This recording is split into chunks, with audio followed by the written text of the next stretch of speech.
What do you do when life happens? Like, let's say you've been overwhelmed and you got clarity and you were like just chucking along and feeling so productive, and you knew what you were going to do that day, what you were going to focus on that week, and you were just chucking along, and all of a sudden one phone call just knocks you off your plan and you've got to pivot because life happened, right? How often does that happen? All the time. So there's a couple secrets of how you can not get back in overwhelm when life happens. And I think we tend to just immediately revert and kind of internally freak out. We may still be active, taking action, but our anxiety increases, our stress increases. And we just keep thinking that's normal because what? Life happened. So I'll tell you a story. I really took some time at the beginning of this Q2 to reset.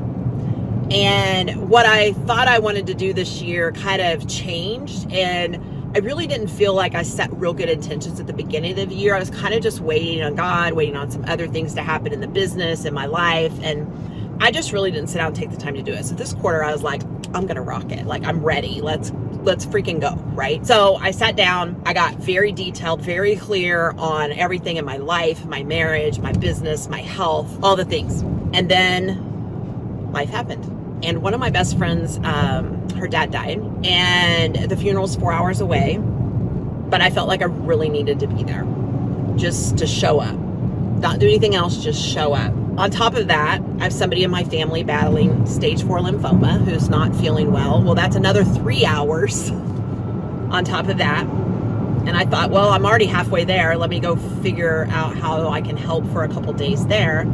Felt like I needed to do that. And then my son has to have calls and said he has to have a medical procedure, or they're going to inject something, a cortisone in his neck or something. So he has to be put under, and he's 8 hours away. And I'm like, oh my gosh, I have to be all these places. And if I do that, we're talking about a good week of being knocked off of what I thought I was going to be able to accomplish and do, especially in the business. I'm also mid-launch of bringing back around my course called Awaken Me Journey for women who are overwhelmed, wearing all the hats in their life, right?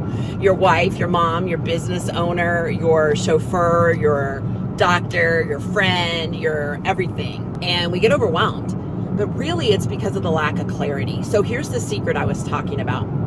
I'm on the way driving. I had the funeral yesterday, so I did that 4 hours, stayed with a friend that lives in Dallas. Now I'm headed to Oklahoma to be with my family member for a couple days, and then my son's also in Oklahoma, an hour away from them, so I will go over there. So when I told some people on the phone yesterday all the things that were happening, just those 3 things, they're like, oh my gosh, that's a lot. And I got to thinking, like, multiple people said that, and I got to thinking, why am I not feeling like that's a lot?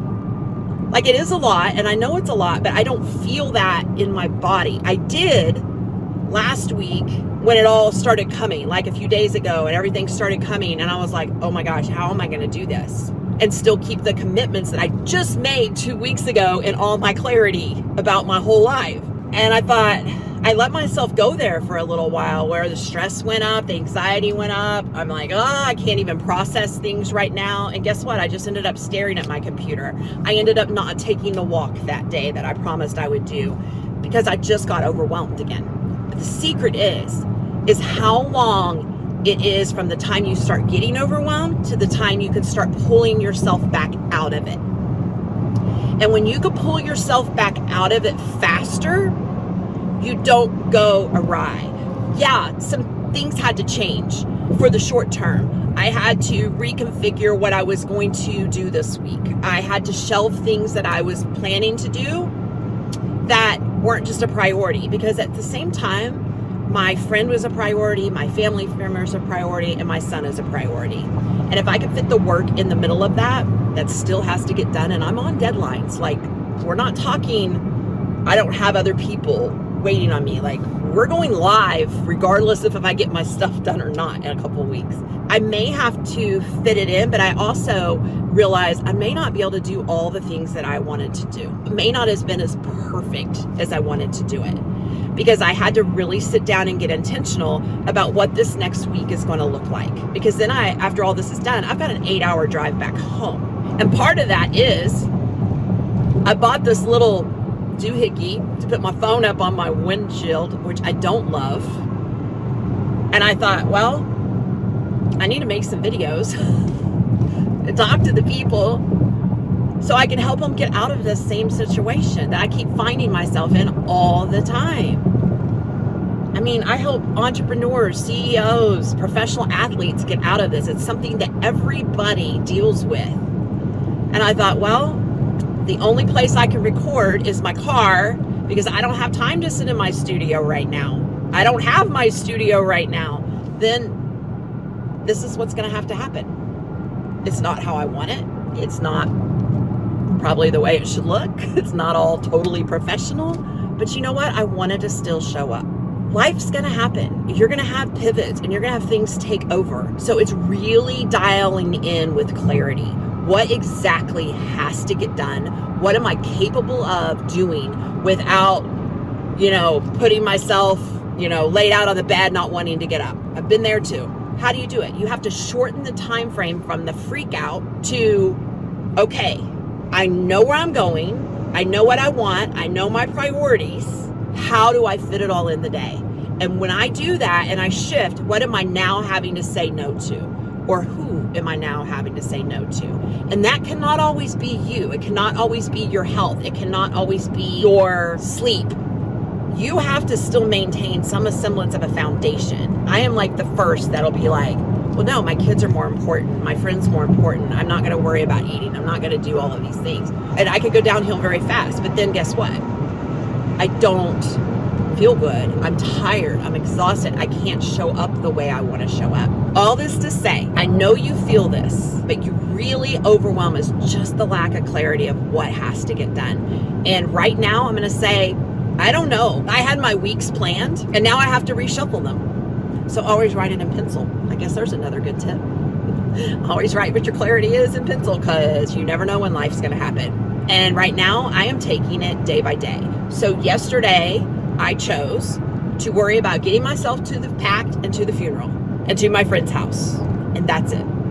Today I'm worried about getting to my family member's house, making sure they're eating, fixing a healthy meals for them, taking care of them. If I could fit some of these videos in, perfect. I'm working on, I have to have CEUs for continuing education credits for my counseling licenses. I need like 40 hours. So I did 4 hours of those yesterday, just sitting in the car listening. I mean, you just have to be really clear. And what did I say no to? I had to turn away some podcasts that I had promised I would do and reschedule them. They all understood. I had to hand things off to my team that normally I would do. And they were like, no problem. I have had to say that I might not be able to come in another week. I'm supposed to be in Nashville for the week for an event and then to see a client. And I've said I may not be able to get there because that means I'm home a day. My husband leaves for 5 days. He comes home and then I leave for a week. And I don't know if I want to do that. I don't know if that fits into my priorities.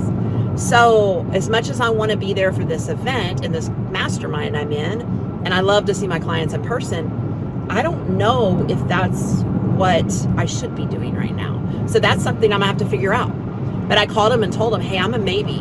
I'm a strong maybe and I'm sorry. And if it's a food issue, because I know you've got to deal with your event, I'll bring my own. Like, don't worry about it. Don't worry about me. And they're so gracious with everything. So see, there's ways of doing that. And right now, I guess what I'm trying to say is in my ramble here is when we stack things like I'm driving. I never in my life thought I would be driving and filming a video like this. But you know what? I'm stacking things.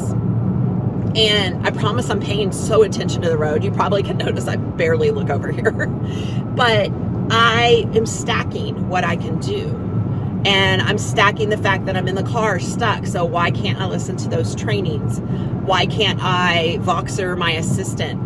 Yesterday, I caught up with 10 people that had either texted me, left me messages, or needed responded to or reconnected with. I spent 2 hours yesterday doing that while I was in the car.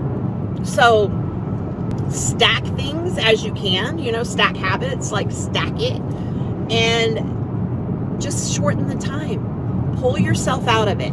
Take it from your head to your hand. Write it down on a piece of paper. There's a neurological effect that happens when you take everything that's running around in your head, the hundreds of things to do. And honestly, if y'all saw my ClickUp project management, my lists have lists, have lists, have lists. There's probably 600 tasks in there assigned to me right now. 600. At some point, I just want to wipe them all out and say, I'm never getting to them. But they're there when I need to, and I can prioritize the ones and keep focus every day. I pull up every day, which are the ones I'm going to work on today.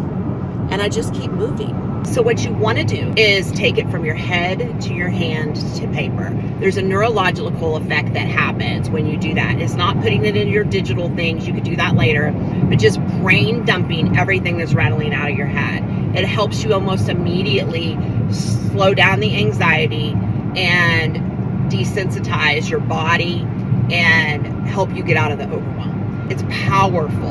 And then what you do is you go a little further and you take your list and you say, these are the things that I can do today, and that's it. And everything else gets either pushed or eliminated. And sometimes you got to make some hard decisions because you're only one person. I go into that deeper on another video. You have questions on overwhelm, clarity, how to pull out of it, the anxiety, anything around it, put them in the comments and maybe I'll do a video on your question. Talk soon.